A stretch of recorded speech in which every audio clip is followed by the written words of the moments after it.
Hello and welcome to a rather rainy West Wales. I really hope you can hear me because the roof is quite noisy because it's raining, and unfortunately that does happen in the winter.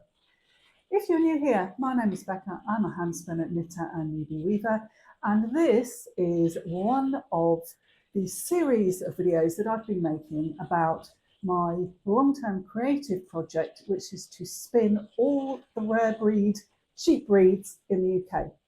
There are 27 of them, and in today's video I'm spinning the Welsh Mountain sheep known as the Balwen.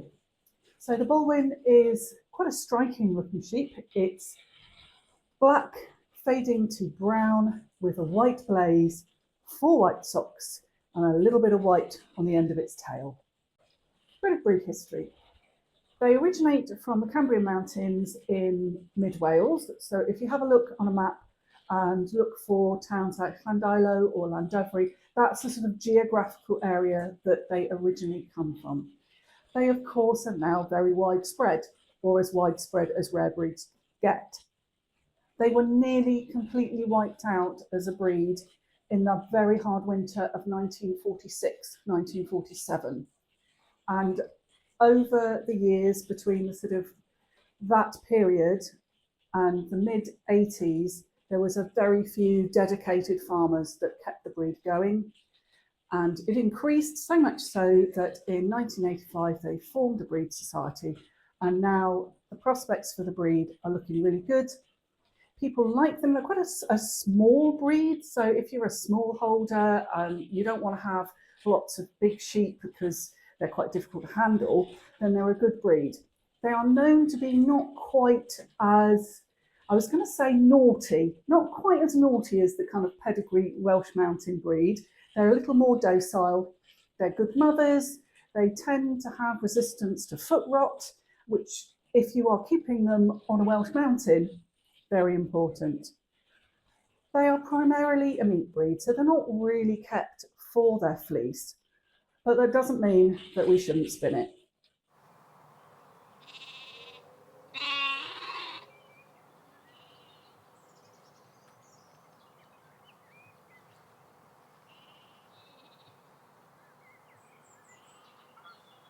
So when we're thinking about microns, a merino is around about 15 marks. So the smaller the number, the finer the fibre, because it is the width of the fibre. Generally, they're used for carpets and outerwear. So when we're thinking of using them in our creative practice, then maybe if you weave a carpet or if you are making sort of coats or something like that, then that's the type of garment or thing that they're used for. So they're not really something that you're going to want to put next to the skin because they are quite coarse. So let's have a look at it. And this is a lovely coned bat from, who is it from? Benridge Woolworks. And when I'm going to spin something new, I like to just pull out the fibres and have a look at the staple length. It's got a fair bit of crimp in it, as you would expect with a mountain breed. And I have to say, it's quite soft. Although it probably, once it's spun, it probably isn't going to be something I want next to the skin. I'm pleasantly surprised as to how soft it is. So I'd say soft, but not fine. Now, as this is a bat, I'm going to attempt to spin it to long draw. I have to tell you, this is absolutely not my default spin. But part of doing a breed study is to improve my skills. So I'm going to challenge myself. One of the good things to do when you're doing a breed study is actually keep some records. Now, I am not great at keeping records, so I have designed myself a form, and I am giving that form to you free of charge. If you sign up for the newsletter, the monthly newsletter, then you'll get an instant download of the breed study form. Okay, so I'm going to split this down. I want to do a test spin rather than spin the whole lot. Get the wheel out and see how it spins up. So I'm working on Geraldine, my mid-1980s Ashford traditional. If you are interested in dating your Ashford traditional, then Ashford actually have a timeline that you can have a look at, and various things changed on the different Ashfords depending on what age they are. Oh, hang on. Yeah, there you go. Depending on what age they are. And having looked at the timeline on the website, I think this is mid-80s. So, as I said, I am not the world's best long draw spinner. So this could all go horribly wrong, but we'll see. I have to say, there is very little Kemp in this, and a lot of these mountain breeds, you quite often find that, oh, there you go, that didn't work, did it? Yeah, you quite often find there's a fair bit of Kemp in there. So I was very pleasantly surprised to find that this is pretty Kemp free.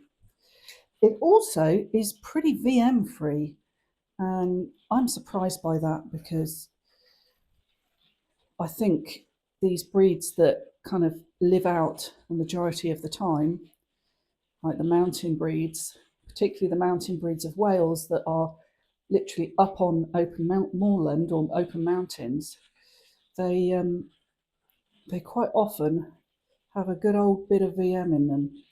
Because, you know, they've been in hedges and bushes and generally brought most of it back to the farm with them. Yeah, I'm.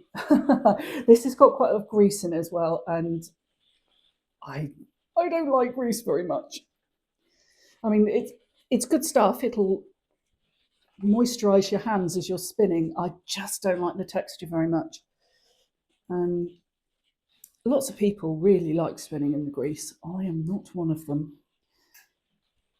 And I'm going to turn the tension right down to give myself plenty of time.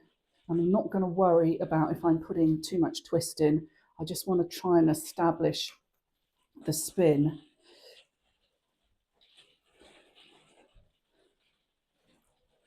And I'm also going to sort of not attempt long draw to start with. I'm just going to establish it a little bit. Right, okay, that's going to put a little bit more tension on. Okay, and if you're new to spinning, one of the main differences between a long draw and a short draw and a woolen spin and a worsted spin is that in a woolen spin, so therefore a long draw, you are letting the twist run into your drafting triangle. And you're creating something that's light and airy. Now, because this is a medium wool, then if I spun it worsted, there might be a bit of a danger that it was a bit dense. But because it's been carded rather than combed, there's plenty of air in here. So by spinning a woolen style of spin, I'm keeping that air, I'm trapping it. And there are pros and cons to both styles. And I am a great proponent in, you know, kind of spin what makes you happy. Okay, so can I get my long draw? Yeah, that's a bit better. That's a bit better. And as I always say, you know, just kind of really slow your treadling down because you can't treadle your way out of trouble. And yeah, I need a bit more tension on that. I mean, even though I have not got much tension on, actually, that is not particularly overspun. I mean, it's a bit overspun, but it's not horrendous. So long draw is more difficult to get a consistent yarn with. Obviously, the more expert you are, the more you practice, the better it's going to be. And once you can get it going, once you can establish it, it's a really nice spin. So every so often, as I say, I do spin it. And then suddenly I get it. and it's just like a dream to spin. It really is. And of course, before we were spinning on wheels with treadles, we would have been spinning on walking wheels or great wheels. And that is exactly the style of spinning you're doing. So you're doing a long draw in a woolen style.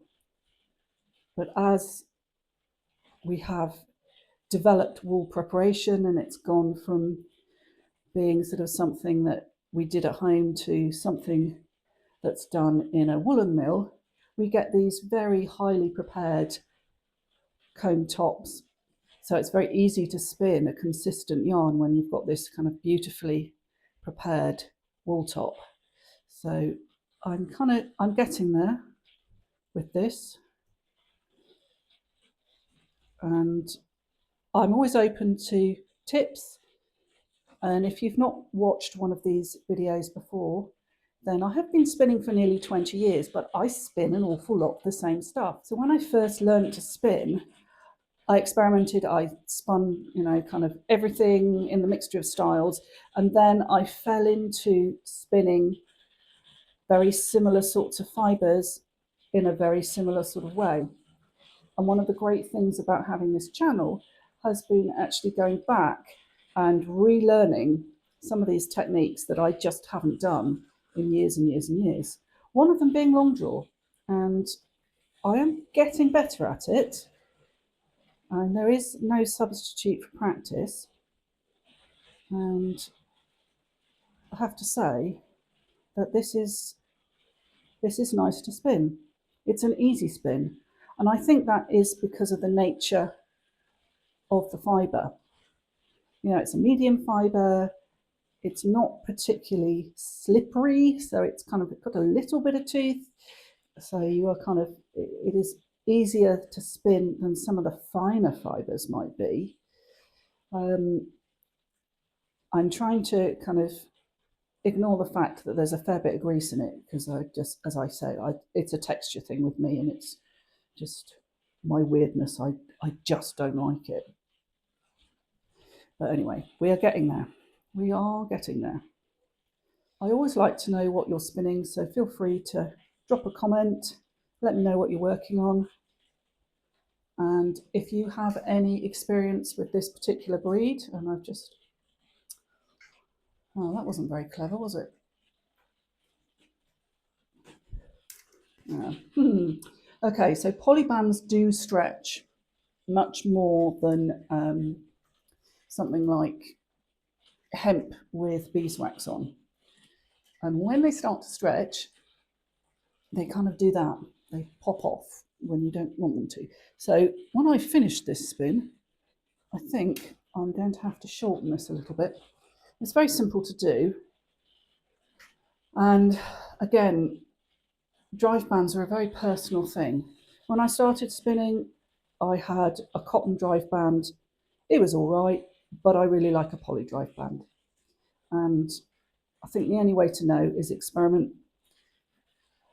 If you're a new spinner, I would really, really recommend you try and get to an in-person course or go to guild or a group, so that you can experience the different types of wheels, the different types of drives, and the different types of tensioning. There's a little bit of Kemp I've just pulled out of there.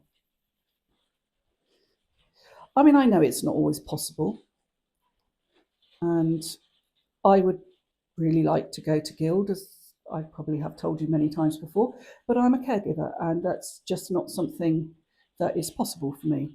So my second best thing is sitting here chatting to you and spinning. Okay. So if you are familiar with this breed and you spin this breed, again, if you've got any hints and tips, put them in the comments. Okay, so I'm sort of building up my confidence a little bit. I mean, the thing that you don't want to happen is you don't want your fibre to lock up. So it's about getting a balance between drawing your fibre out and putting twist in. And you will only learn that by doing it. Oh, that's coming along nicely. That's coming along nicely. So I've seen somebody spinning Icelandic wool and sort of going just going from like their arm is just going back and back and back and back and back, and they're spinning it beautifully. And I am starting to feel like I'm getting there. Now, what I haven't done recently is done a ply back test to have a look at the tension. So I'm just going to do that.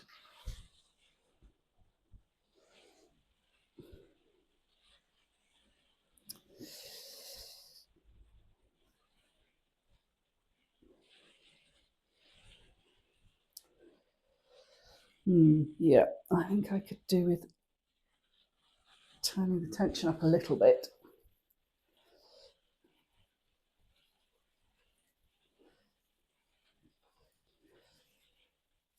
So I think when you're learning, concentrate on one thing at once, kind of don't worry about it all. You won't get it all at once.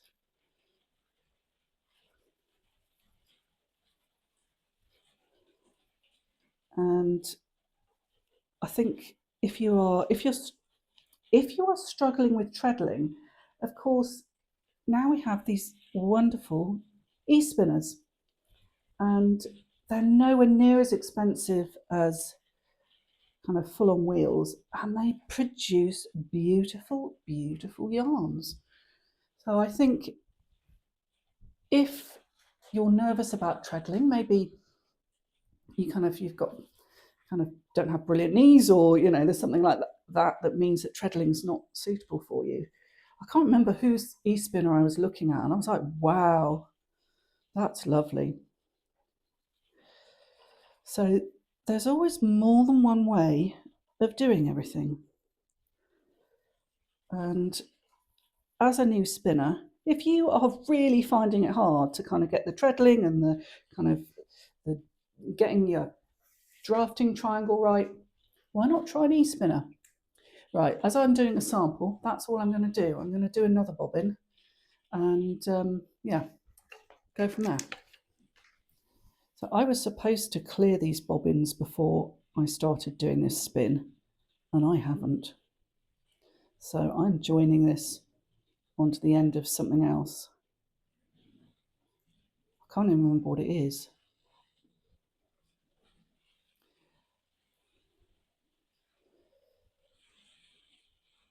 Okay, let's try and establish this again.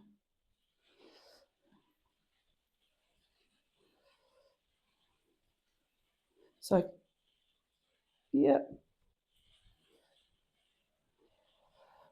Okay, so I haven't quite got it again. I've lost my rhythm somewhere. I've lost it. Come on, get it back. I'm starting to freak out about the amount of lanolin that's on my hands. I don't.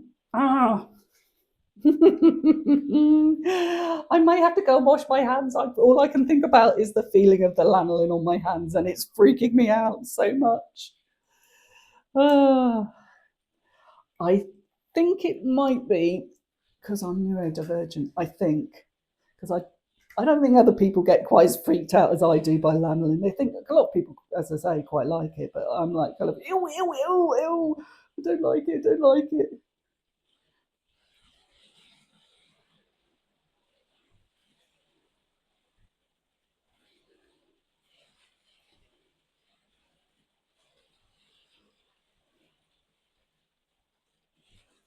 So I've sort of lost my rhythm a little bit. See if I can get it back.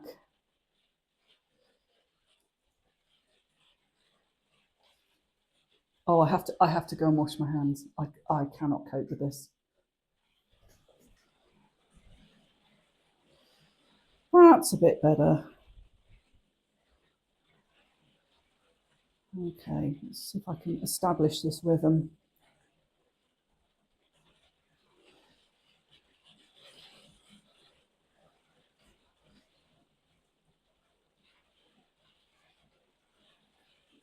Okay, so getting there, starting to get there.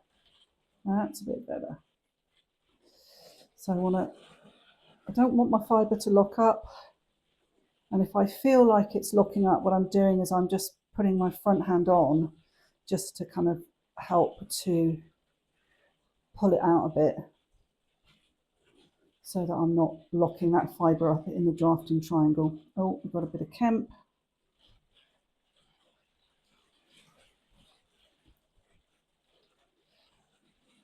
There is so little VM in this. This is great. Oh, that's gone a bit thin.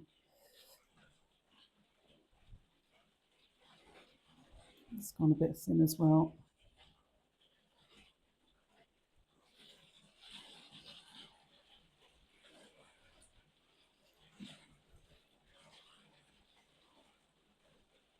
It's a really beautiful colour. Really lovely. And I think definitely weaving with this and creating some sort of tapestry style patterns would be really beautiful. I think we get very seduced by brightly coloured dyed rovings, and actually sometimes you just need to spin yarn or spin wool in its natural colour, because they're such lovely colours that occur naturally. I mean, really, I think you probably don't actually need to have a dyed pot at all. You just could work with all the natural colours and you get a lovely range of colours. Says the woman who walks around in bright pink Wellington boots. I do love bright colours, but I think there is definitely room to restrict yourself to naturally occurring colours in the fleece. And if you were looking for a project to challenge yourself with, I think that would be a good one. I might do it myself, although I have more than enough projects going on, so probably not at the moment.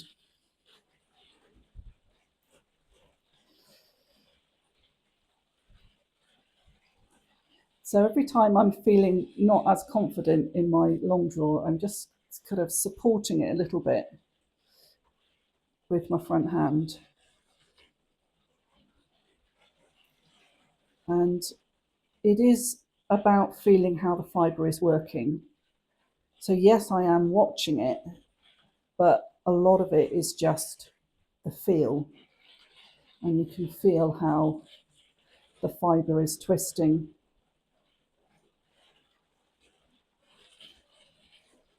There you go. And then every so often, I'm finding I'm able to take my hand off and do that, which is just the best feeling in the world. That is just super. And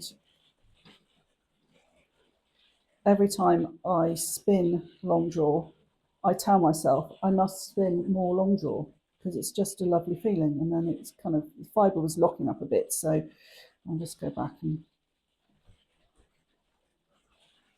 just establish that rhythm again. Oh, bit of a slub, never mind.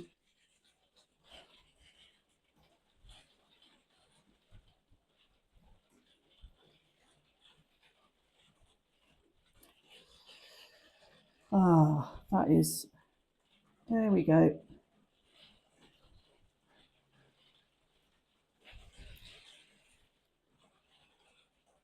Going a bit thin there.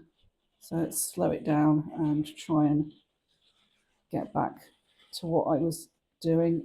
Come on. There we go.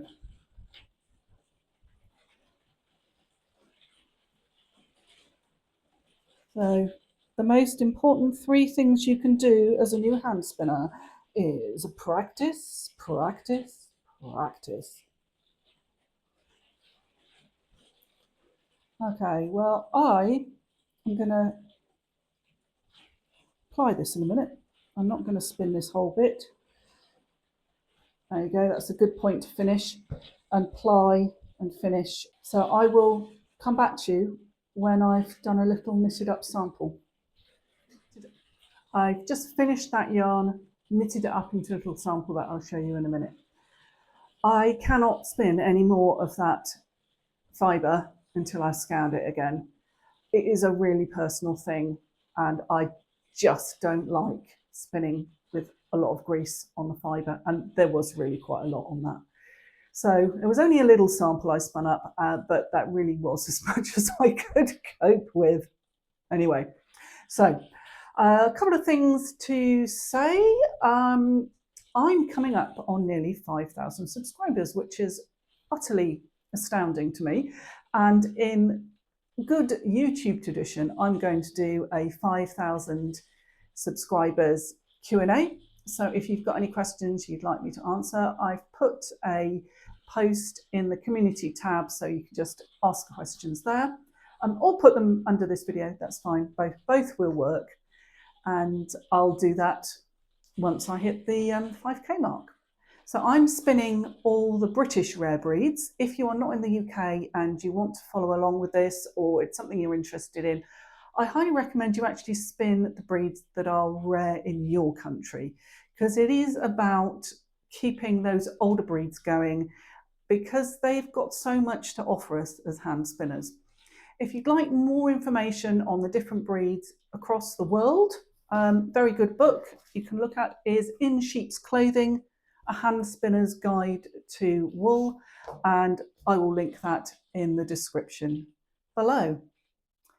Right, I'm going to turn the camera around and show you what this little sample looks like knitted up. As you can see, a very little sample, but the colour is just fabulous. I mean, it says black fading to brown, but I mean, that's really dark, isn't it? I mean, it's just lovely. And it really wasn't over twisted. I thought it would be over twisted. It's really not. So yeah, all in all, despite the lanolin, which I'm not very happy about, the rest of it, really great. And I'm looking forward to scouring it and spinning a bit more and getting that long draw just that little bit better.